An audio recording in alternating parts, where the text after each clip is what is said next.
यार बहुत दिनों बाद तो कोई आईपीओ आया जिसमें शेयर होल्डर कैटेगरी है। ग्रे मार्केट प्रीमियम भी 60% चल रहा है।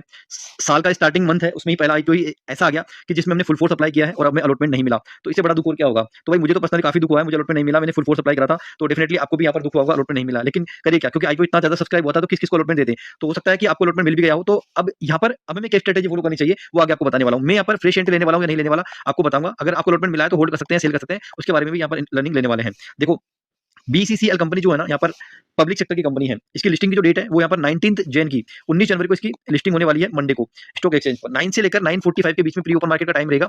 और प्री ओपन मार्केट में भी बाइंग और सेलिंग कर सकते हो। और 10 बजे बाद भी आप ओपन हो, यहाँ पर कितनी भी क्वांटिटी आप बाय करो और जितनी क्वांटिटी आपकी डिमेट अकाउंट है उतनी क्वांटिटी तक आप यहाँ पे सेल कर सकते हो। क्लियर हो गया टाइमिंग के बारे में, डेट के बारे में। और मेरा जो लाइव रहने का टाइमिंग है ना इस आईपीओ की लिस्टिंग पर, वो सुबह 9 बजे लाइव रहने का टाइम है। तो आप मेरे साथ में कनेक्ट हो सकते हो, वहाँ पर मैं पूरा आपको लाइव पूरी हेल्प करने के लिए यहाँ पर रेडी रहूंगा, जो भी आपकी क्वेरी होगी उन सबको लेके। अब यहाँ पर बात करते हैं कि क्या हमें होल्ड करना चाहिए, सेल करना चाहिए। देखो, बीसीसीएल जो कंपनी है ना, मेरे हिसाब से अच्छी कंपनी है। और कंपनी के जो फाइनेंशियल है ना, वहाँ पर 23-24-25 देखते हैं तो यहाँ पर कहीं पे कोई भी इशू नजर नहीं आ रहा।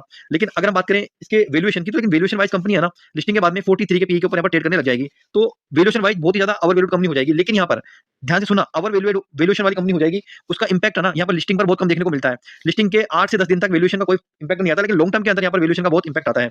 तो अब हमें क्या करना चाहिए। देखो, सबसे पहले ग्रे मार्केट प्रीमियम देखते हैं। ग्रे मार्केट प्रीमियम आज की डेट में सबसे हाईएस्ट वैल्यू के ऊपर ट्रेड कर रहा है 14 रुपीज पर, जहां पर 23 रुपए का आईपीओ प्राइस है, वो यहाँ पर 37 रुपए आईपीओ लिस्ट हो सकता है। और रिटेलर्स को यहाँ पर लगभग 8,400 का प्रॉफिट हो सकता है। तो भाई सबसे पहले मैं आपको बताना चाहूंगा कि अगर हमें आईपीओ अलॉट हुआ है ना, और हमें 8,000 या से 9,000 के बीच में एक लिस्टिंग गेन देखने को मिल रहा है, तो डिसेंट लिस्टिंग गेन है, हमें यहाँ पर लिस्टिंग गेन लेना चाहिए। यहाँ पर ये कर सकते हैं कि 50%, दो तीन तरीके हैं। 50% तक आप यहाँ पर प्रॉफिट बुकिंग कर सकते हो और 50% को आप यहाँ पर होल्ड कर सकते हो। दूसरा, यहाँ पर अगर आपको लग रहा है कि यार मैं लॉन्ग टर्म होल्ड कर सकता हूँ, तो ज्यादा अगर आप इसको लॉन्ग टर्म होल्ड करोगे ना, तो मेरे हिसाब से यहाँ पर दिक्कत हो सकती है। इसलिए यहाँ पर प्रॉफिट बुकिंग करना सबसे ज्यादा बेस्ट डिसीजन रहने वाला है।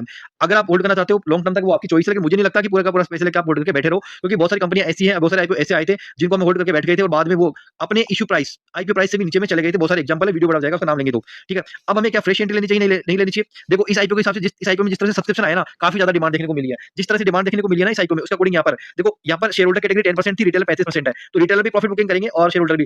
लेकिन यहाँ पर जो फ्रेश एंट्री लेने वाले हैं या बड़े प्लेयर्स हैं, उनको लगता है ना, तो वो यहाँ पर प्री ओपन मार्केट में भी एंट्री ले सकते हैं। तो प्री ओपन मार्केट में हम यहाँ पर वॉल्यूम चेक करेंगे उस टाइम पर सुबह 9 बजे कि कितना वॉल्यूम आ रहा है, उसके अकॉर्डिंग यहाँ पर हम फ्रेश एंट्री लेने का सोच सकते हैं। तो भाई मेरा यहाँ पर फ्रेश एंट्री लेने का विचार है, लेकिन मेरा जो टारगेट है ना, मेरा केवल 1 डे का टारगेट है। सेम डे यहाँ पर बाय करने का और सेम डे पर मुझे प्रॉफिट मिलता है तो यहाँ पर सेल करने का। सपोज करो कि मेरे पास में 1 लाख की कैपिटल है, तो मैं 1 लाख की कैपिटल के साथ में इसमें बाइंग नहीं करूंगा, मैं यहाँ पर बाइंग करूंगा 50 के की कैपिटल के साथ में। अगर ऊपर चला जाता है तो मैं यहाँ पर प्रॉफिट बुकिंग करने की कोशिश करूंगा, और अगर मेरा डाउन चला जाता है तो मैं यहाँ पर और यहाँ पर फ्रेश एंट्री लेने की कोशिश करूंगा। और मैक्सिमम से मैक्सिमम प्रॉफिट बुकिंग करके जितना जल्दी निकलना चाहूंगा मैं, 1 या 2 दिन के अंदर यहाँ पे निकलने की कोशिश करूंगा, अगर मुझे होल्ड करने का मौका मिल गया तो। लेकिन लॉन्ग टर्म तो मैं इसके अंदर बना हुआ नहीं रहूंगा, जितना जल्दी प्रॉफिट निकलेगा वो निकालने की कोशिश करूंगा। ये मेरी स्ट्रेटजी है। आप मेरे साथ लाइव में कनेक्ट हो सकते हो जिस दिन इसकी लिस्टिंग है। Thank you so much.